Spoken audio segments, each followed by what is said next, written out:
Live from downtown Detroit, Local 4 News at 11 starts now. Murdered and her body tossed in a dumpster. There's a manhunt underway tonight to find a killer. Warmer weather is moving in, plus the local forecasters tracking a weekend storm threat. Spirit and his owner, Jamie, were out for a walk when I started hearing this screaming. I've never heard anything like this in my whole life. his leg caught in a trap, and that wasn't the only one found in one of Troy's most popular parks. Yeah, and those traps were found in the same park where children were playing baseball and soccer. Tonight, it is pitting neighbor against neighbor after a family dog had its leg crushed. These traps were spread around the perimeter of Beach Road Park. Mara McDonald live right there. And we've got a number of agencies now investigating this, Mara. Devin, right now we've had the DNR out here, Troy PD out here, as well as Oakland County Animal Control, all getting down to the bottom of why anybody would lay multiple traps in an area traveled by pets and kids. Beach Road Park is a popular spot for parents, kids, and pets, with homes that ring the park. Little boy. There you go. Jamie Ooh, and he is Shannon are thirsty. animal lovers. You can see by their brood. Come on, buddy, here. The whole squad was out for a walk yesterday afternoon when Spirit, the biggest of them all, off a lead, went to investigate some sounds. And I started hearing this screaming. I've never heard anything like this in my whole life. Jamie ran toward Spirit's cries just a few feet away from their home. His leg was smashed in a trap. And then I heard Jamie screaming, "Get it off him! Get it off him!" Every bit of strength I had, and that's like with full adrenaline rush. I mean, it took every bit that I had to open that just to get his leg free. That's when he looked around and saw the rest. So I went back. I took a stick and snapped one. I just, again, realized, like, oh my God, the power of these things. The number of traps is disputed. Some say 7 leg traps and live bait traps. Some say 13 in the perimeter of Beach Park. Turns out a neighbor who feels foxes in the area are a threat hired a service to set those traps and sees no problem with setting them beyond his fence. He declined an on-camera interview. The other issue, some of those cage traps were baited with ducklings, some still alive, according to Harmon. There's so many of them. It's like, I mean, you were just kill. You just wanted to kill. Back here live, as of right now, all of those traps have been removed after DNR, Troy PD, and Oakland County Animal Control were all out here. But I did speak to the neighbor who paid to have them set. He says he was well within his rights to set them, even though they are beyond his fence line. He says the easement and that area is still his property. Right now, still under investigation by Troy PD. We're live in Troy tonight. I'm Mara McDonald. Back to you. What a scrap. All right, Mara, we'll stay on it. Kim.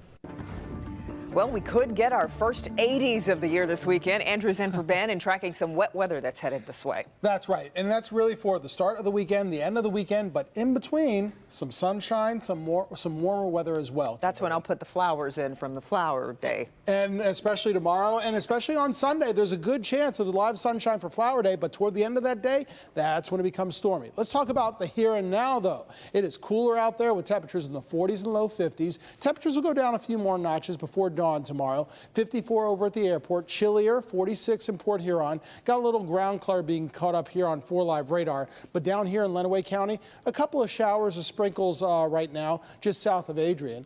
Outside Ann Arbor, we're looking at 54 degrees currently at Metro Airport. You're looking live at Ann Arbor with mostly cloudy skies overhead and a calm wind. There are more scattered light to moderate showers off to our west. This is ahead of a warm front, so these will filter in here overnight tonight and by dawn tomorrow. But we end up with sunnier skies by Saturday afternoon. But follow me here. On Sunday, there's a better chance of thunderstorms after around 4 or 5 in the afternoon. It means marginal to slight risk of strong to severe storms. I'll explain that in detail coming right up. Okay, Andrew, as police search for her killer tonight, we are learning the identity of the woman found dead inside a dumpster on Detroit's east side. Police say 26-year-old Elizabeth Laird went missing after she was last seen with James Cockerham. Take a look here. The 50-year-old is now a suspect in her murder.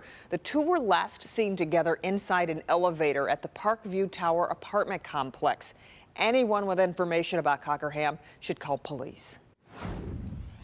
An update now to a story we first brought you last night at 11, and it's a good update. We've learned the owner of Long's Mobile Home Park in Redford Township has paid the $29,000 water bill. That'll prevent dozens of families from having their water shut off. Last night, the township told us the owner purchased the mobile home park last year and stopped paying the water bill for the entire 51-unit complex. But the township says they received a check for the full amount owed this morning. Fiat Chrysler is recalling more than 400,000 Ram pickup trucks over the concern of the power tailgate unexpectedly unlatching. The trucks impacted are the Ram 1500, 2500, and 3500, made from 2015 to 2018. Owners are expected to receive an email by the end of the month. In the meantime, FCA is telling drivers to keep their cargo tied down and secured. It was a week ago, Scott Penson, an Air Force veteran, had his motorized bicycle stolen from his home in East Point. It was his only means of transportation and something he spent months saving up to buy. Jermont Terry is live in East Point tonight. Jermont, Scott got a very special surprise tonight. Kimberly, this surprise was right on time. It's also a surprise that this veteran couldn't afford to replace himself. And tonight, he has a huge upgrade. When you're in position to help, why not do it? And you got to give back, you know what I mean? So Tarek Nemo convinced his co-workers at All Brick Design in Fraser to not just lay bricks for homes, but something more heartfelt. We got him an electric bike, which I thought was pretty cool. I might get one myself. It's a gift for a veteran. They prepare Slow down. to pay it forward. They pull up. Come on, get out. To show an Air Force veteran love. How you doing? Scott Penson's unaware of what's hidden in this truck bed, but he quickly finds out. I was watching TV the other day. I seen on there somebody took your bike. Kind of upset me.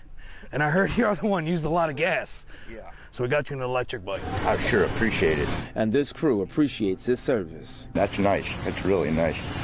It's one I don't have to build. Thieves stole the motorized bike Scott spent months saving for. The last few days were tough on him. I borrowed a bicycle from the neighbor a few days ago, and I've been pedaling around, but not very much. No worries, his new electric bike will save his energy. Probably the nicest bicycle I've ever had. Scott's grateful to ride again. Something like this, it doesn't happen very often, and it's never happened before in my life. When, you know, to get something replaced that was taken away from me, I mean, I've never had that happen. These two wheels give Scott an important life story to share with his grandson. There are real people out there, you know, that everybody's not a thief, you know, and there's still good people left in this world. And a good people for sure at All Bricks Design. Now, Scott said that he's going to do one thing. He's going to make sure he locks up his bike with the new bike lock that they also provided with him. But he also said he might keep it stored inside the house because he loves that bike so much. Reporting live in East Point, Jermont Terry, Local 4. Might not be a bad idea to keep it inside. Yeah, very nice. We see people come through like that Love time it. and again, isn't it? Love it. It really is. Yeah. All right, Jermont. An emotional send-off now for two high school students whose fathers were Detroit police officers. Patrick E. Hill was killed in the line of duty back in 2013, and Waldis Johnson was shot in the head, left unable to walk or speak back in 2017. Today, both their children received police escorts to the prom. Even though it's raining, you know, I feel like it's going to be a good turnout. Thanks to the police, Detroit police, they always support us, so I really appreciate it from everybody that came out and supported. Both Lauren and Jaden attend Belleville High School and will be graduating at the end of the month. Still to come, it's an alternative to sugary drinks, but is it really healthier? What doctors are now saying about drinking fruit juice coming up.